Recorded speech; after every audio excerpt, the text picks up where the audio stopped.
Culture Gap. Culture Gaps. Culture Gaps. Culture Gaps. Culture Gaps. Welcome back to Culture Gaps, everybody. This is Gaps. Mike. Oh, man, we always do that, huh? It's the movie reaction podcast where we made a list of famous movies that either one or both of us has not seen. And each week, we pick a movie from the list to talk about. And we talk about it before we watched it and then after we watched it. So now that I told you what we do, we're doing something completely True, different. this is a complete change in format. We're breaking the format. My format. Yeah, Gregg hates when we break format. Despise it, notoriously. But Gregg, there's something good about this yeah, one. we got a guest. We got a guest. Mr. Ray Olson is on the podcast today. What's up, dudes? Hey. Ray is our friend who has seen just about every movie that's ever been made. So we kind of thought it would be fun to have him on the podcast to watch a movie that nobody has ever seen. Because Besides Gregg and Mike. what do you get for the man who has seen every movie? You know, You get him a turd.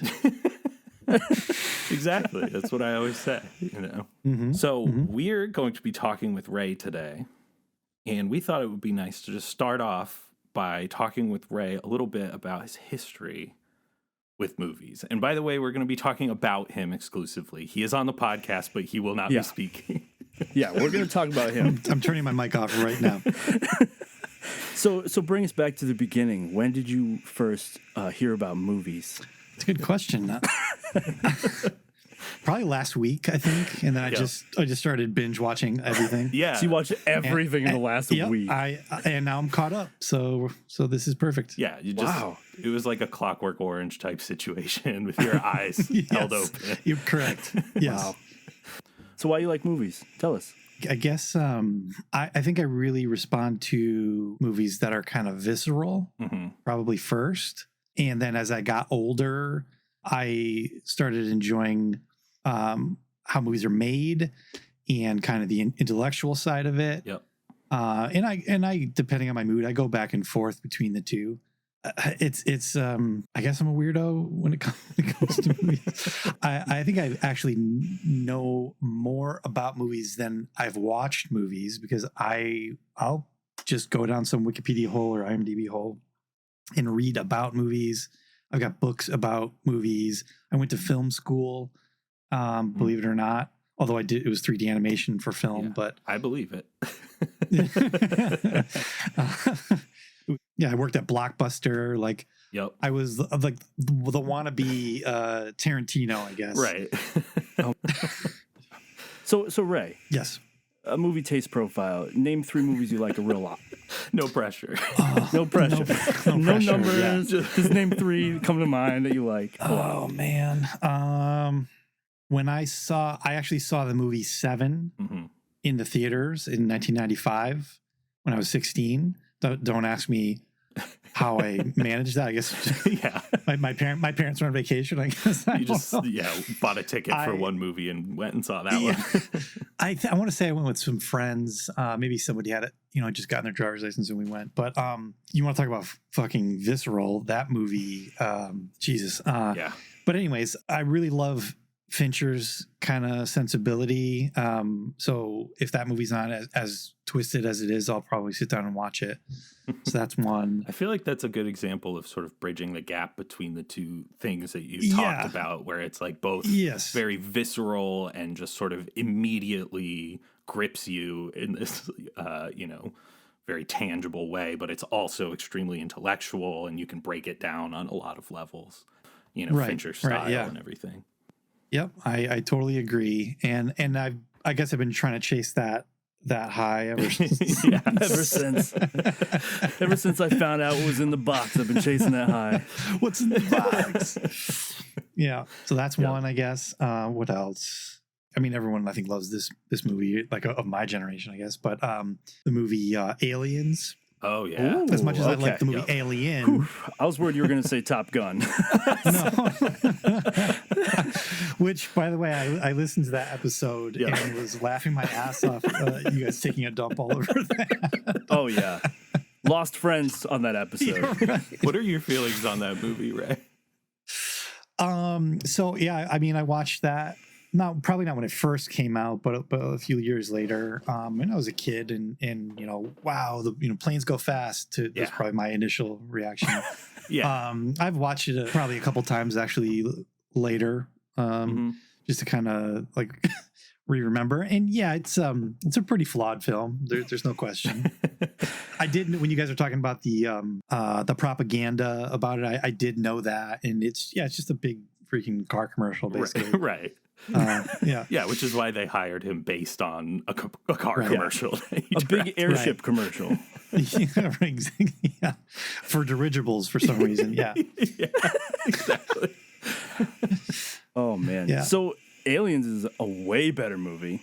Love that choice. Yeah, sure. One of the best sci-fi movies, sci-fi horror movies.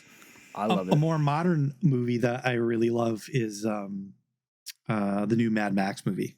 Freaking Fury Road? Movie. Fury Road, yeah. Oh yeah. Wow. That's up there as one of my top films of all time. I'm happy I've seen all three of these movies. Yeah. I feel like these movies are definitely all of a piece in a way, where like it's exactly what we were talking about, where these are all just like very much elevated action movies. Like they're all designed to be entertainment in a way, but also there's like some very interesting craft going on behind the scenes as well. Right. I mean, Miller's latest is they kept calling it visual storytelling because there wasn't a whole heck of a lot of dialogue. It's just it was amazing, but I think there's a kernel in the other two as well. Just beautifully crafted. I mean, you could watch 7 without the audio, and I think you'd still be blown away. Yeah. When I was in college, we actually used to sometimes do that when we were hanging out in someone's dorm room. We would mute a movie and then just put on like an album or something, and just sort of. Does the movie stand up? Yeah, and we used to do that a lot with the movie The Fall. If you ever saw that. The Tarsem Singh movie. That's just like gorgeous to look at. Right. I thought you were going to say that you dub over the movie with your friends. Like, whose line is it anyway? Style. I did used to do that when I was in middle school. I remember we did that with the movie Wild Hearts Can't Be Broken. Do you guys know that movie? I don't even know what it is. No, I actually don't. It's about, it's a real thing people do, but it's so insane to me. It's about a woman who jumps horses into swimming pools. The old timey kind of freak show type thing. I guess. I think it's set, in like the early 20th century. Maybe. Yeah. But yeah, it's just like about this girl who jumps horses into swimming pools. As girls tend to do, yes. Right. Like when someone told me that that's what this movie was, I was like, no, it's not. You're lying to me. So if you like those movies, 7, Aliens, and Wild Hearts Can't Be Broken. Wild Hearts Can't Be Broken. Right. You're going to love the movie we picked for you today. Totally fits those descriptions. For sure. I think you're lying to me, Michael. Mike would never lie. I'm a little biased because this was one of my favorite movies as a child. Same. This was my favorite movie as a child. Like I would tell people this was my favorite movie. Absolutely. Rent it all the time from, not Blockbuster, sorry, but a local video store. I have an action figure of one of the characters behind me in this case. Wow. I still have the DVD for this movie, even though I got rid of most of my DVDs. I'm obsessed with it. I love it. Wow. I can't wait. Interesting one. I think, Ray, this will scratch one itch that I know you have, which is... intellectual. Yeah, extremely intellectual, well-crafted filmmaking. Lots to chew on. Mm-hmm. No, it's something we haven't talked about yet, but I just know that you like bad movies and movies that are way out there and have a very unique vision. And even though it's not executed right, you admire the fact that someone just took a swing. Yeah, they went all in on this wild idea. I'm taking a little offense as you're describing this. Is it like The Room, like that bad? No, it's not quite that bad. Okay. It has its moments. It's not like a horrible movie. It doesn't quite stick the landing. Okay. I love it. And I'm as not a happy with this child, I thought it stuck the landing. But wow. I think you're going to come away from this with some quotes that you're going to use forever for the rest of your life. Mm-hmm. That's probably true. It's very quotable. There's a couple lines. So if you know like the 2 other people on Earth who have seen the movie, you can like make references with them. So you're the other one. Yeah. So the movie we're covering today is called Warriors of Virtue. What have you heard? Literally nothing. Peek behind the curtain. You mentioned this to me, I don't know, a week or so ago, 2 weeks now, maybe. Had heard nothing about it. I think you mentioned there were kangaroos and it's kung fu. White people doing kung fu and kangaroos. Those are the words I have in my brain for this movie. That's most accurate. Of it. Yeah, cool. Thank you. You pretty much got all of what this movie is, more or less. And someone at some point is going to be virtuous, I'm guessing. Yeah. Oh, yeah. There's a lot of virtue. Definitely virtues. Yeah. It's so hard not to give anything away. So let's have you pull up a screenshot of the movie. I want you to see a screenshot. A screenshot. Yeah, just Google it. Google one screenshot. How's he gonna get one Google result? Just type into Google one screenshot. Hold on, let me tell Alexa. Alexa, I would like one screenshot of Warriors of Virtue, please. All right. So okay, we got a kangaroo or maybe a bunny. Mm-hmm. Yeah, I they're can't weird really looking. tell. So a humanoid kangaroo with some dude swinging a gnarly looking sword, and the kangaroo has what looks to be like a bamboo hula hoop as a weapon. This is the best description ever. Let's see what else we got here. Oh my god! Let's see. Oh god! This is all very accurate. By the way, there's another screenshot here. Do you guys know that Jurassic Park screenshot of what's his face with his shirt off, kind of Jeff Goldblum with his shirt off, kind of leaning seductively. For sure. There's an identical photo of a kangaroo guy doing the same. Really? Yes, I remember that. Oh boy. I need to Google this now. Oh man, I don't remember this. Doesn't have a shirt off, unfortunately. But, yeah, unfortunately. Yeah. So you saw the guy with the gnarly sword, best bad guy in movie history. Oh, that is a bold statement. Better than let's see if that pays Darth off. Vader, anyone you can think of. Okay. I mean, I will say the actor fucking commits to this role. He goes all in. I feel like that always helps with a villain is when the actor is super committed and they're just ready to swim in that river of ham. Yeah, that sucks. Like if they're phoning it in, this is going to be a slog for me if that's the case. But if they're like you said, if they're trying to hit it out of the park, I'm here for it. Yeah, I think again you'll enjoy it in the way that I said, where like they're taking a swing. Yep. Yeah, this movie definitely escaped my radar. Came out in 1997. Yep. I got some stats for you guys. You ready? Oh yeah. I love stats. I want to hear it. All right. So 1997. What was I doing then in terms of movies? Here, let me just pull this up. I was 9. So you were 9. How about you, Greg? I was 6. 6. Okay. So I was 18. I graduated high school in 97. Here's some notable movies from that area. These are kind of like the types of movies I'd gravitate towards. LA Confidential, which if either of you guys have not seen, you should add to your list. Gattaca, Good Will Hunting, The Fifth Element. Well, I love that freaking movie.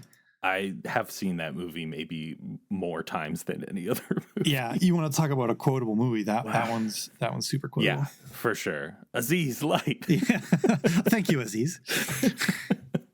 1997 was the first and only time that I walked out of a movie theater. Wow. You haven't since? No, I've never. If I'm going to movies, I'm going to movies. Maybe I'm with just a you, drama Ray. queen.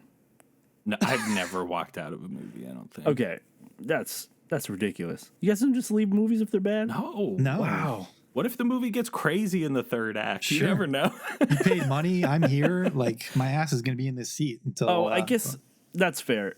I wasn't paying money to watch movies. I worked at the theater, so yeah. Yeah, if you're in just my- strolling in and out of theaters I can just all leave. day. Yeah. In my defense, I didn't leave of my own accord because I was with friends. They hated the movie, and I wasn't the one driving. So, any guess as to what the movie was? You're not going to guess, but This was 97. yep, it was Wag the Dog. Oh, fuck. The Barry Levinson movie. Yes, yeah, yeah, Interesting. yeah. I saw that at some point when I was in high school, and I don't remember hating it. I never went back to actually finish watching it, so I should Yeah. probably add that to my list. I also, like a weirdo, went to Wikipedia, and they have Wikipedia has a nice, year in film each year. And Oh, so yeah. I did the 90s only, and these are US releases, meaning it could be foreign films, but they had to have released in the US.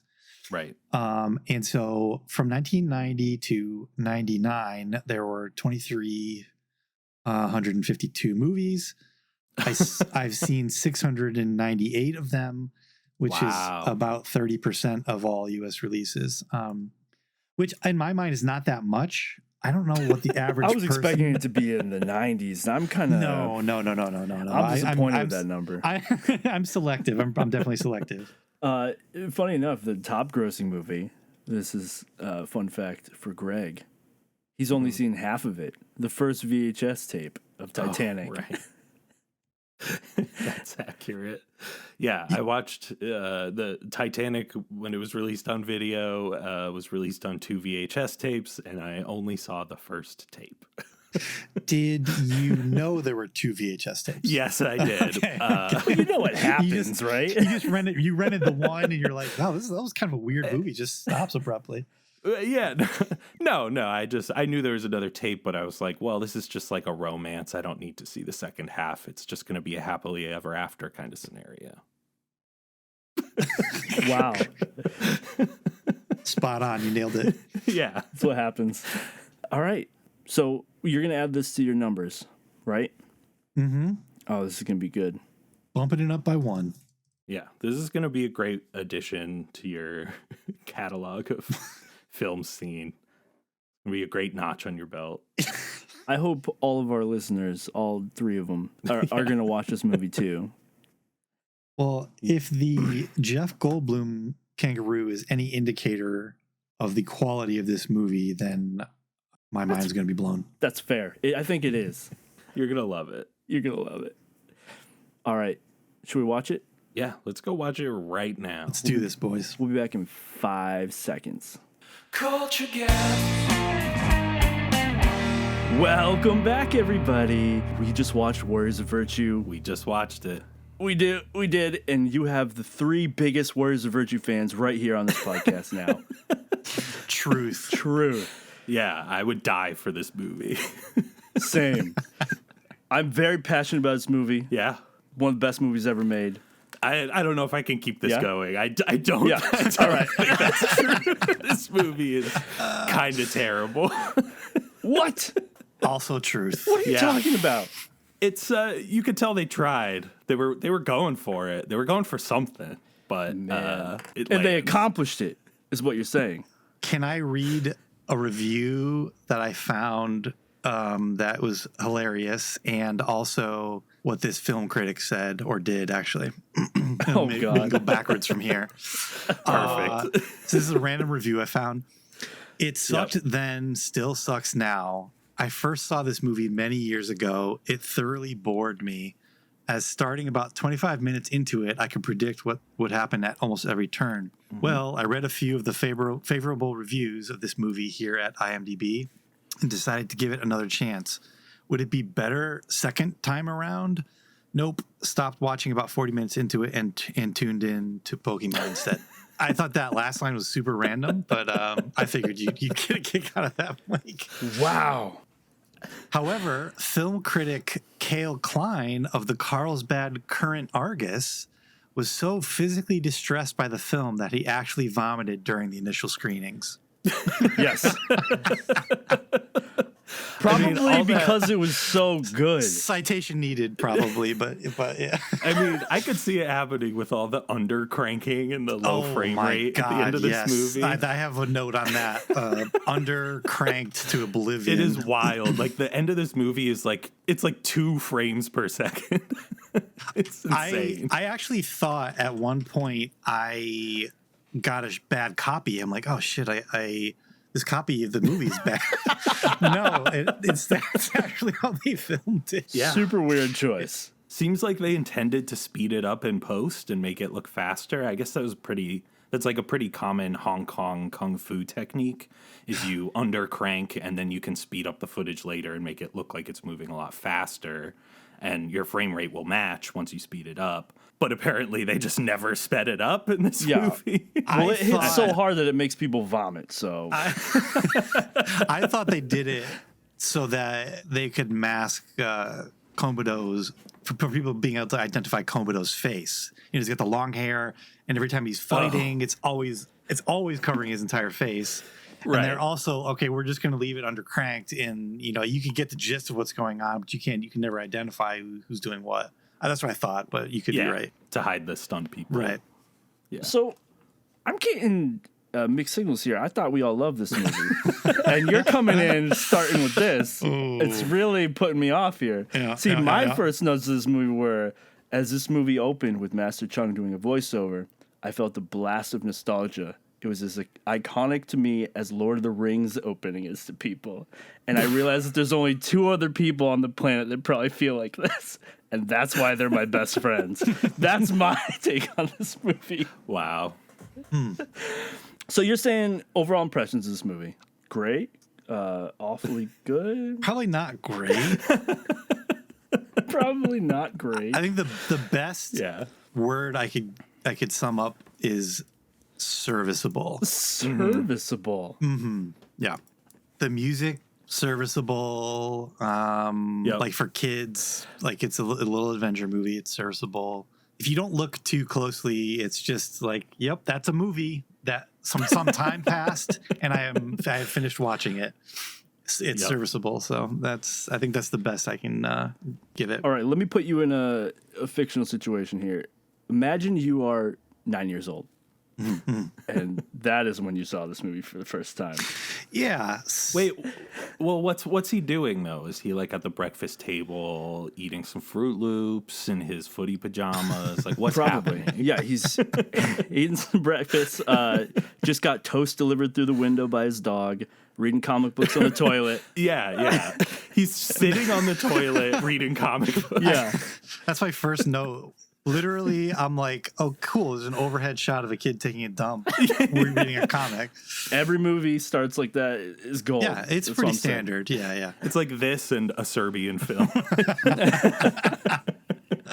Wow, so you're 9 years old, God. And Teenage Mutant Ninja Turtles is like super popular at the time. Yeah. Power Rangers. Which, by the way, I was a huge TMNT fan because they were local dudes. Loved the cartoon, and this movie was heavily influenced by it. Oh yeah, and they also it was funny. They took a stab at Power Rangers. Do you guys remember that the point where he's like, you know, there's no morphing in this story. Yep.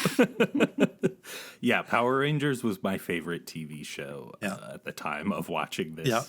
And you had never seen Teenage Mutant Ninja Turtles. Yeah, I actually still haven't. Yeah. Really.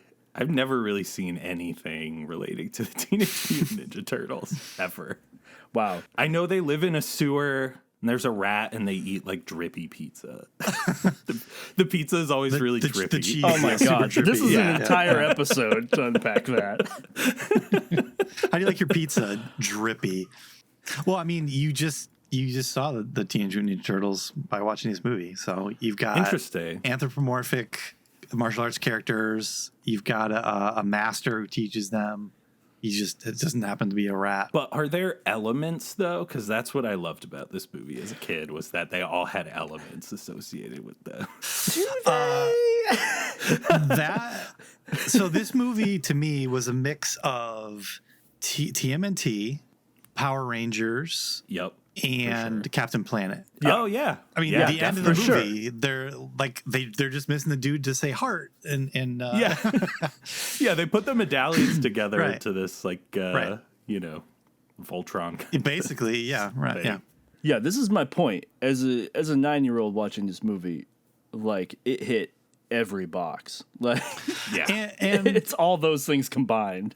I can For sure. I can see that. I kid, of course, but yeah, if you're a 9-year-old kid, yeah, this movie blows your fucking face off, I'm sure.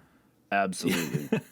As a kid, this movie, I remember, I thought it was comparable to like Labyrinth or Neverending Story Sure. or something. And now watching it, it feels a little jankier than those movies, but those movies are still kind of janky. Yeah. That's part of the appeal of them. I think people just like those more because they're a little more mainstream. I could see Warriors of Virtue being a cult classic. Like Neverending Story isn't as good as you remember it. I'll Really just not. I haven't seen it in a while. Yeah. Labyrinth is, though. Labyrinth is fucking amazing. Yes. For sure. Yeah. That's unimpeachable. Wow. Yeah. That's really interesting because Komodo in this has super like vibes. Like Can we talk about him? Because we have to talk about him. I remember you saying at one point, you said pay special attention to the villain, and he really like hits it out of the park, and he does actually. He's probably one of the strongest points of the movie, I think. For sure. Absolutely. Or I should say, at least his effort is the strongest points of the movie. He's going for it. Yeah, he is. Yeah, I wrote the same thing down here. It's Komodo is the best bad guy in anything ever. That's what I wrote down. So we all agree. Yeah, we all agree. We all Mike. agree that you wrote that down and think that. Yes. Yeah, it's a very hammy performance, but I think Yes. it really works in this movie. It does. Wow. I love it. He has some of the best quotes. He does. in the I movie. wrote down, General, does purple suit me? I know. It's an amazing. Yeah, he's so flamboyant. I love it. Oh my God. Yeah. It's so good. In his floating bed with all his Yeah. like silk robes and everything. Yeah. Do not think thoughts. Yeah. I know. That's one of my favorites. It's crazy because this movie has so many quotes that I reference all the time, but no one ever gets, obviously, because they've never seen it.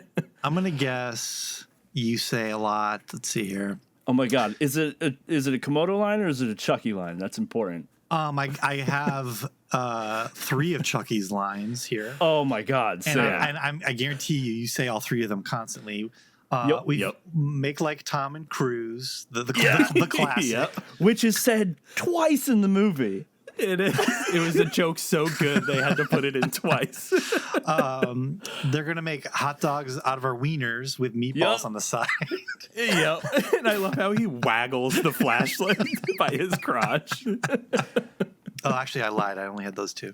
He also says randomly that Lucifer thinks he's a little extreme. Oh, yes. One of his quotes. Yeah, that's a good one. Chucky and Komodo make this movie for me. They have the best lines in the movie, and I think this movie would have been 1,000 times better if Chucky was the one who went down that drain. Oh, shit. I think You're right. I think I agree with you, but in the sequel, I'm pretty sure Chucky is the one who goes back.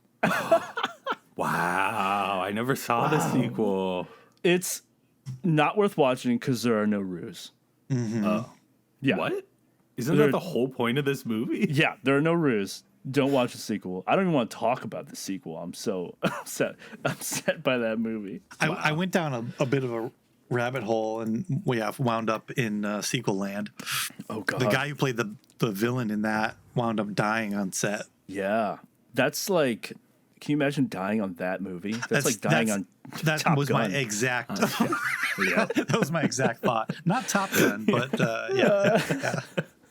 I went down a few holes myself. Not the sequel, but that I didn't know that there were actual novels made off of this movie. What? Oh, what? One novels? Yeah, one for each of the Roos. They each have their own novel based. I didn't know that. Now, what's real interesting about this is I read the synopsis for the first one. Let me read this synopsis to you because it's great. Ryan sets out with Yoon, master of water, to a beautiful aquatic life spring on an island. The place is idyllic, except for a deadly sea serpent that is scaring villagers out of their mind. Yoon and Ryan arrive just in time to fight off the serpent, but the people are still terrified. The serpent insists that the villagers furnish him with a bride, or he will destroy the land and everyone on it. The people are so scared that they're willing to send Hannah, the most beautiful girl in the village, to the serpent and a certain death. But when Ryan notices he's the same size as the girl, he and Yoon put on a dangerous plan into effect. Ryan has to dress up like the girl, sail out to the deep, murky waters where the serpent lives and kills. When Ryan notices that he himself is the same size as this, what's the scenario in which that is happening? Like, he's like trying on her clothes, and he's like, "Oh my god, we're the same size." Who does it say who wrote them? John Vornholt. You read a lot of his work? Yeah, I love a lot of John Vornholt's work. It's good. It's good. Wow. So I bought all these books. Did you? Yeah, I'm going to read them all. I wouldn't put that past you. It took me so long to find all of them on the internet. Oh my god. I think you're lying, but it does sound like something you would do. I'm not. Wow, really? You actually bought them? Wow. So something funny about Ryan, when I was a kid, the actor who played him, Mario Yedidia, was my favorite actor. Based on like 2 movies. He was in like literally like 3 movies. It's like this. Oh my God. Jack. The movie. Oh yeah, he wasn't Jack. Yeah. That's right. He Yeah. was in that too. He was also in the movie Under Wraps, where he befriends a mummy. And he's also at the very end of James and the Giant Peach. He's like a street urchin in New York when they finally arrive. favorite actor. Wow. I don't know why. I just remember thinking he seemed so cool. Like the way he would go like, "What?" Like he would pronounce his T's so hard. What? Wow. Yeah. I loved that kid. Man, I did too. But now watching back, I think he's super extra. Like, Yeah, this was also his last movie. He never acted again after this. That is nuts. Yeah, I read that this, there's not much to read about this movie. We probably all read this. That this movie is like a career killer for a lot of people. Well, I don't know about that actually, because Angus McFadden. Yeah, that's right. Yes. He was in Braveheart. So I don't know if He was. that's really And killed his Equilibrium. career. And Equilibrium, yeah. With Christian Bale. I mean, Some gun kata. he didn't rise to Yeah. some insane heights, but he hung in there. Everyone else, yeah, just shredded. Well, Alicia was in Death Proof Planet Terror. Actually, yeah, she's probably the most successful out of all of them. No, and she was no. in Bubble Boy too. She was. Actually, 2 other random characters.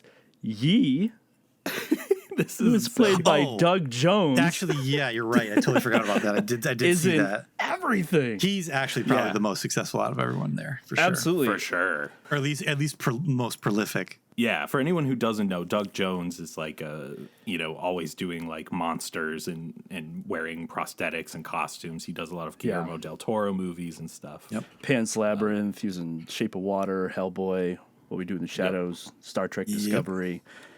He's very tall and lanky and But- can contort his bodies in weird ways. One other movie he was in, which we have to bring up, is he was actually one of the kangaroos in the movie Tank Girl, which came out Doug before this Jones? movie. Yes, Wow. Doug Jones. He's got a also double played a kangaroo. Wow. Cred. That's amazing. It is amazing. Tank Girl with Kit from A League of Their Own. Yeah. Yeah. Lori Yeah, Petty. she's great. Best part of League of Their Own, for sure. No one agrees with you then. That's fine. No one's going to agree with me on this movie. Also, one of Komodo's henchmen is I was gonna mention the this pirate, because it's your favorite movie. Yeah. from Pirates of the Caribbean. He's one of those two guys, not the one with the glass eye. Made a career out of just playing dumb henchmen. Yeah. Which is a real bummer because he did not play Dullard. That he used the other dude. Yeah. So, when I was a kid, I remember thinking Ming was the coolest guy in the world. The guy who runs chef. the restaurant. Dennis Dunn. My God. Dennis Dunn. My who- boy Yes. Dennis Dunn in one of my favorite movies of all time. But go ahead. I won't cut you off. Oh, were you going to... What movie? Prince of Darkness? Nope. Same director, though. Big Trouble in Little China? Yes. Yeah, buddy. Yeah. Dennis Dunn is great. I love him. It was so weird as an adult when I finally watched those Carpenter movies. I was like, wait, someone from Warriors of Virtue did other things?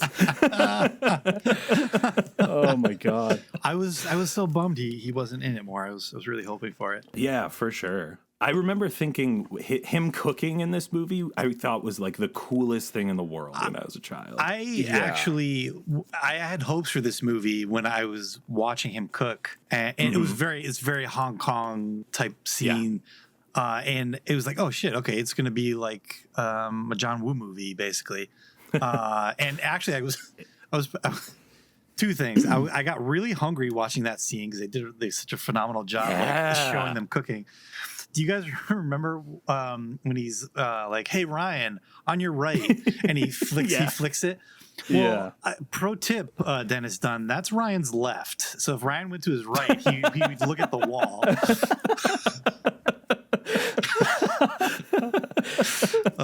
You caught it. I caught the single. That was the only mistake. That was the one and only error. Yeah. That scene made me think that we need more memes of that, like GIFs and memes of that cooking scene about how intense it is and how over the top he is, like roundhouse kicking the water on and doing insane things. Yeah, like, hey, Ming, man, please don't kick the sink. You can just turn on the faucet, man. Like, please don't do that. You might break it. Oh, God. I did think it was weird, though, that Ryan is just, like, spending his time with this adult man and, like, hanging out in his apartment. I got real nervous. I put in a little note here, too. I was like, holy shit, is Ming grooming him? They're like on his bed. And I'm like, what is happening here? But he quickly got to shoot him away. And I'm like, okay, thank God. He's like, I want to show you this, this book. Come up to my bedroom. Full of photos. Why don't you sit on the bed? Check this. Check out this album I've got. Yeah. You ever been in a Turkish prison before? There was a moment when Ryan was talking to his mom about Ming, and she says Min, and he snaps at her. Yeah.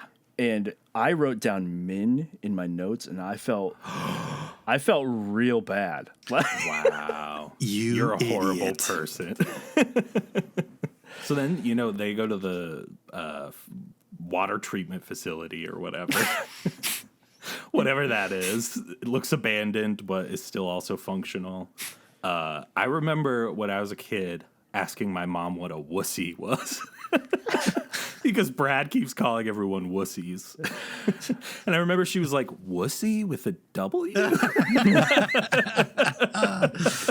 Was that not something people called people in your life? I just hadn't heard it before this movie. I know it's a thing. People, wuss is more common to say than wussy. But sure. Yeah, if you're a young kid, you're not going to hear that. Man, I feel real bad because I went around calling everyone a wussy after seeing this movie. People must think I'm weird. You wanted to be Brad. Yeah, Brad, hero of the movie. Did Brad say, is he the one who said, did you say something or did you fart? Was that him or was that Chucky? I forget. I think it was I don't him. remember, honestly. The best scene, which they did twice in the movie, is Brad going out of his mind after Ryan falls in the pool, and he just he puts his two hands on his head and is like kind of pantomiming, like, "Oh my God, what's going to happen?" It's the best. You should watch it again. Yeah. Wow. I mean, what did he think was going to happen? Yeah, he's egging on some crippled kid. Yeah, he's like this kid with a disability. He's like, hey, why don't you do this really dangerous, risky thing? Like, and then when that thing happens, he's like, oh my God, how? It's like either the kid was going to do it and succeed, and he was going to look, and Brad was going to look like a fool for pushing him, or the kid was going to fail and die. I don't think Brad what's the end goal? Yeah, Brad's not too smart. Brad's not a forward thinker. Mm-mm. My favorite scene of this movie, not quite that, but I also am super biased about this movie. I don't even know if it's legit if I rate this movie. My favorite scene is when they introduce the Warriors for the first time, and they come in like wuxia heroes and do all this cool action. To me, this is going to be really weird, and you're going to hate it, but this movie actually got me interested in martial arts and watching like kung fu movies. I like credit it to this movie because it's the first time I saw it as a kid. Like I'm watching these kangaroos do this crazy wuxia shit. Yeah, I can see that. Yeah, and I was thinking it has to be hard to do all those stunts in kangaroo costumes. Yeah. All that wire work and everything. Yeah, and the action is as good as like movies like The Raid. So no, but I did love kung fu movies when I was a kid, and I think that's part of why I liked this. Like I loved like early Jackie Chan, like Legend of the Drunken Master was like my favorite Jackie Chan movie. I love that. Love that movie. You're not wrong, Mike. At least in my opinion. To the film's credit, the wire fu work, actually the wire fu in conjunction with some of the sound design, I actually really liked, especially that scene where Komodo, he like slices reality open, cuts through the obelisk, and then also cuts through what's his face, the Chung, Master Chung. Master Chung. Actually was like, oh, okay, that's actually pretty impressive. That was pretty good. Yeah, when he pulls the massive sword out of his robe, and then Master Chung fights him with a piece of wheat. You're right. Yeah. I agree. I think my biggest issue is that this movie doesn't have enough of the warriors of virtue. Like as a kid, I remember this being all warriors of virtue, and then watching it now, I was like, well, they really fight only a for couple, like 5 minutes. Right. Yeah. I did think it was funny, when Ryan meets Yun in the woods, and Yun is like self-shunning. And then Ryan tries to talk him out of it. Yun goes away, and then Ryan just like talks shit about him for a minute, and Yun is just like, okay, you convinced me. You convinced me. Yeah, it took no effort. He's just like, fine, I guess you're a coward, whatever. And then Yun is like, okay, yeah, let's go back. You're right. He's like, come on, you asshole. And he's like, okay, you convinced me. Yeah, it's like he just talks shit for like 30 seconds. No one thought to ask him, like, are you sure? Do you want to come back? They just like, oh, all right, okay, he's gone. Right. Oh my God, Ryan does he's so extra, and he does absolutely nothing to actually contribute to these warriors, but everyone loves him and thinks he's like saving the world in this scenario, but he's doing like bare minimum, like nothing at all. It's just that he can theoretically read that book. Yeah. The manuscript. It's not a book. It's a manuscript. The manuscript. Mudlap. Can we talk about Mudlap for a second? Because I would love to. We talk about Mudlap's arc and Alicia's arc. Okay. Yeah. Now, they spent all this time building her up, to, talking about her people dying and then her brother dying, right? And she hates I forget which one killed him by accident, but anyways, Yun. Yun. And then she saves him at the last second, and then she just gets shredded by Brodacious or whatever the heck the chick's name is. And that's it. She's dead. No actual no more from her, right? And that's true. And then Mudlap like totally murks the kid, sells him out, and then changes his mind. Is like, I'm sorry, kid. Here's your watch back. Because he cried. Oh, right. He's got a heart. Okay, it's Mudlap, man. I have to tell you, that scene was so funny to me when Ryan is crying in the woods, because he's just like, it's the scene that I wish were in more kids' movies, where he says, "I didn't want to see death. I just want to go home." I'm just like, wow, this kid got traumatized. Yeah, people do like, die. I didn't want to see death. Right. I didn't want to see death. Yeah. Oh, yeah. Yeah, he's fucked up permanently now. Yeah. Yeah, he's never going to be the same. Yeah.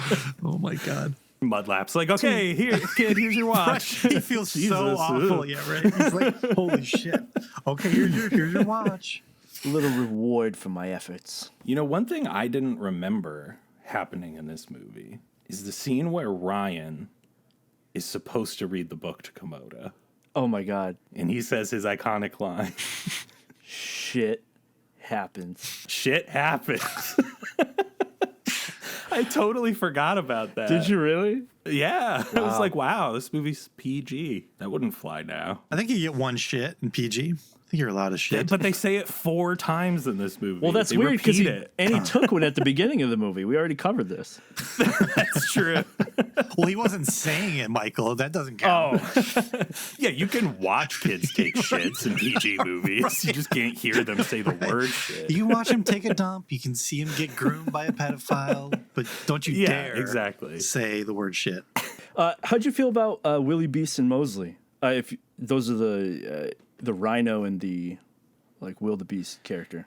They have another quote. I always say Baba Bougie. Baba Bougie. You may hear me randomly quote that. You're like, "Hey Mike, how you doing today?" And I'm like, you quote Baba the made Bougie. up, you quote the made up language. It's Yeah. amazing. Yeah, Wow. I was amazed that the two of them managed to like overpower like 50 armed soldiers. And all it took was Ryan saying, "Help me." Yeah, they're like they've been arrested. Their hands are tied behind their backs. They're about to and get Ryan executed. is just like, yeah, they're just like, okay, whatever. And then Ryan's like, hey, help me. And they're like, oh, okay, yeah, we can just defeat this entire army. We just weren't gonna bother until you asked. Did you guys read about the founders or the producers of this movie? The Law Bros? I did. Yeah. Because in the credits, when I was watching this movie, I was like, well, why are these first 4 producers all have MD after their Yeah. Why is it made by Four Brothers Productions? 4 brothers, formerly Yep. surgeons, Yep. never produced a film before. And they asked their father, who's a manufacturer in China, put up the Yep. $36 million budget. And Yeah. I'm pretty sure they did not make that money back. No, they barely made like a sixth of it. Yeah, this movie made in total $6.5 million. Oh my God, I didn't know that. Wow. Dad, Yeah. I need $36 million. And it's estimated that MGM spent about $20 million promoting it. Holy shit. Because Wow. MGM bought up the distribution rights and released it. This did go into movie theaters for like 2 weeks. I thought this was a direct-to-video movie, but until I was reading about it, and then I realized it did get a theatrical release. Does that, I was gonna say. does that include the toy sales, by the way? That $6 million? No. Although, the other interesting thing about the toy part is that the 4 brothers, their wealthy father who put up most of the money for this movie, he made his money through toy manufacture. Okay. So it seems becomes like clearer now. Yeah. You craft these very specific elemental kangaroo characters that can be easily turned into figures and toys, with distinct profiles and whatnot. Seems like they were aiming for a certain franchise potential. Wow. Some merchandising. I'm pretty sure Merchandising. most of the money they made is probably from you and I renting it on VHS. Like, No. As I told you, my parents pirated this. Just we copied the VHS tape from Blockbuster. that's messed up. You're admitting this on our podcast. I think you owe these brothers some money. Well, I was a child. At least $30 million. yeah. For sure. Did you guys notice the really weird almost kissing scenes that like happened 3 or 4 times? Between Komodo and Grillo. Well, that's one of them, yes. The other 2 or 3 were Komodo and Alicia. Yeah. Alicia. Like they just put their open mouths and like breathe into each other's mouths together. Oh, yeah. Wait, that's not kissing? I thought that was what kissing was. Have I been doing this wrong? Okay, all right. I've just been breathing into Jeremy's open mouth, right? Yeah. Oh, God. Oh, wow. Interesting. Yeah. And this is a kid's movie, so I don't know what was going on there. Wow. Alicia. Hey, do you remember his Komodo's first entrance, reintroduction to Chong? His little yodel entrance that he does. Oh my god, I want that like as my ringtone or something. Yeah, he's got a lot of great like sing-songy. Oh my god, I want to know how much of this was him like improving based on people's reactions, because there's a moment where like Ryan was like no, and he's just like yes, it's right in their face. But there's so many moments where he just reacts so wildly to everyone. Like the end fight scene. This is like he also yodels at this moment too, where he's just like, "You warriors, come out and play." Oh, well, do you know what that's from? I do. Yeah. Yes. Okay. Good. All right. From I was about to flip the my Warriors. desk. Yes. Okay. Although I have not seen that movie. Yes. I just know the scene that's referencing. But the Roos are just like, we want our home back, and are all serious, and he just goes absolutely batshit crazy and just like starts yodeling at them. It's a great performance. I think Absolutely. that actor just has a lot of fun with it for sure. In fact, they couldn't just kill him off. Like they end the movie, he's Right. Yeah, that was just the like most got random amnesia. ass thing. Yeah, I'm like, oh sweet, they shredded him limb from limb down to his atoms, and then he just walks from around the corner with shredded clothing. Do you guys know where my house is, or whatever? Yeah. Or do you guys know where home is?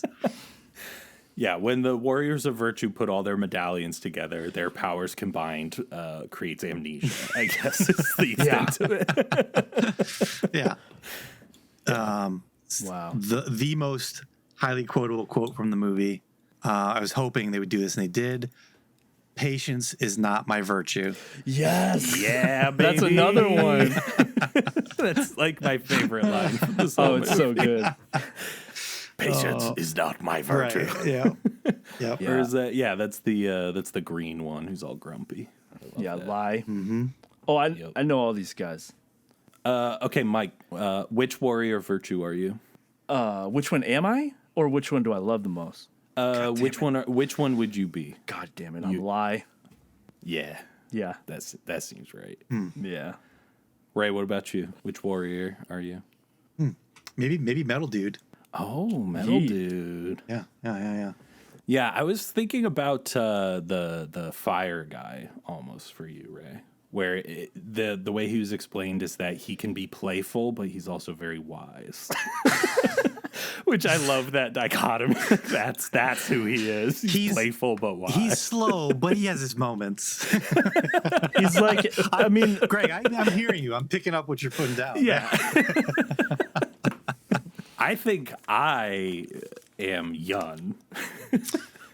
The guy who's just beating himself up all the time. Oh, Greg. Just like in the woods, just like, nah, no one should see me. I'm trash. Until someone talks shit about me, and then I'm like, yeah, you're right. I'll go. I'm not good enough. Yes, you are. Okay. Okay. oh, random screaming ape man transition. Did you guys catch that Planet of the Apes transition where they transition to Komodo's lair and there's just this creature in shackles like going, ah! Oh, Yes. yeah. That was pretty jarring. You know what's crazy? I when I was Googling around for this movie, I found an AV Club article about it. And someone in the comments on the AV Club posted that they worked on this movie. Oh, wow. Doing some of the animatronics on the Roos, because like their ears are animatronic and stuff. It's part puppetry, which I admire about this movie as well. Amazing attention to detail. Yeah. But that commenter has a photo that he posted of himself in that prosthetic makeup about to sing for Komodo. This AV Club user is that guy that you just mentioned. Oh my God. And played that role on set while he was working on the movie. Oh, that is amazing. Yeah. I never wanted to be anyone more than that guy. In that AV Club. The singing ape man. Yeah. That's life goals right there. Let's get into ratings. Hey, let's get into ratings. Yeah, that's what I just said. Oh. Let's get into You ratings. guys want to do ratings? I didn't think you did it very well. So, sorry. Hey, Mike. Let's get into ratings. Bring up the ratings.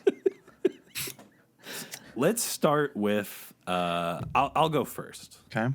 So I loved this movie as a child. It was my favorite movie. Yeah. And now as an adult, I don't understand why.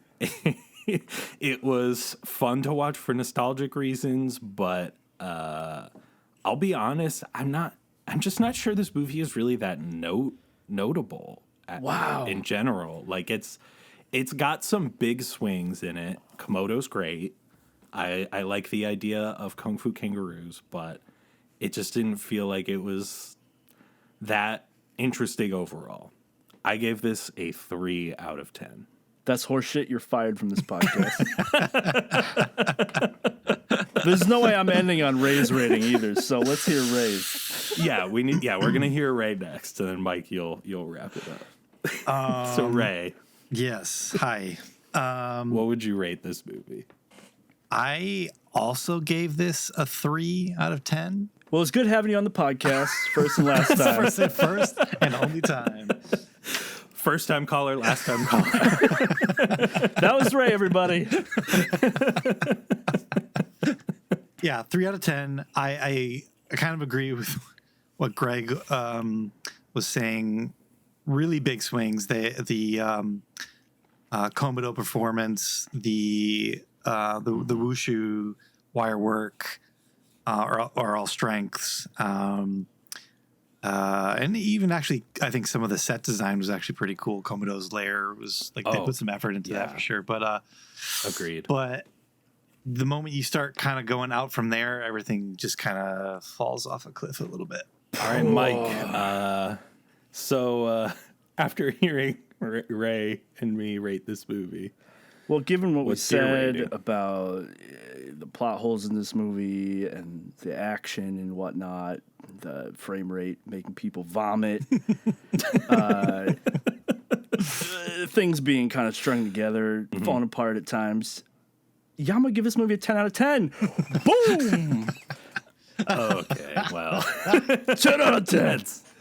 that's just ridiculous. That's so strange. That's so weird. I wouldn't have thought that coming from you. Better than Top Gun, for sure. Agreed. I gave Top Gun a 2. So technically, I did give this a higher rating than Top Gun. I mean, I've seen this movie so many times, well over 50.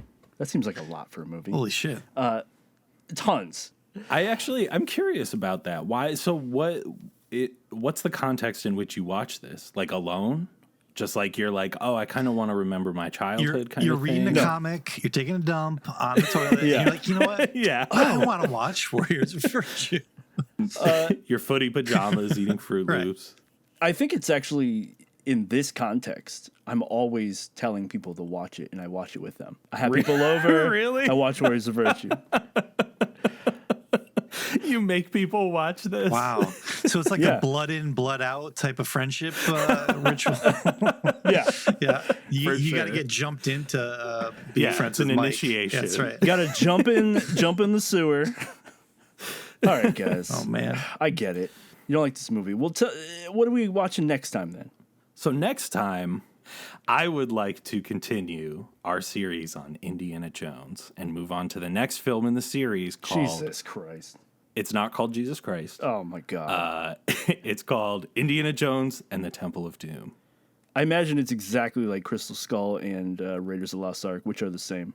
That's not true, and that's not what you said on the episode. I just want people to get real mad. You cannot compare these two movies. Yeah, I totally agree. I'm very excited to talk about it with you, Mike. It's going to be a wild discussion. I can just tell you now. I'm in for it. I can't wait to listen. On that note, this entire thing was stupid. So let's make like Tom and Chris.